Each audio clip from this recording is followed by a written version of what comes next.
আজকে করে নিয়েছিলাম আম মাখার রেসিপি। আম মাখাটা এতটাই টেস্টি হয়েছিল যে আমি অল্প একটু তুলে রেখেছিলাম পরের দিন খাবো বলে। তেমন কিছুই না, খুব সহজভাবে এই আম মাখাটা বানানো যায়। প্রথমেই কাঁচা আম নিয়ে আমের চোকলাগুলো এইভাবে পিলার দিয়ে ফেলে দিলাম।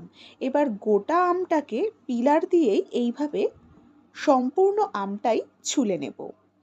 গোটা আমটাই যখন এইভাবে সম্পূর্ণ পিলার দিয়ে এইভাবে তোলা হয়ে যাবে, তখন আমি একটি পাত্রে নিয়েছি নুন আর লাল লঙ্কার গুঁড়ো। একটি পাত্রে ভালো করে মিশিয়ে নিয়ে এবার সম্পূর্ণটা দিয়ে দিলাম।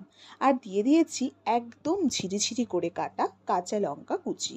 আর দিয়ে দিলাম কাসুন্দি।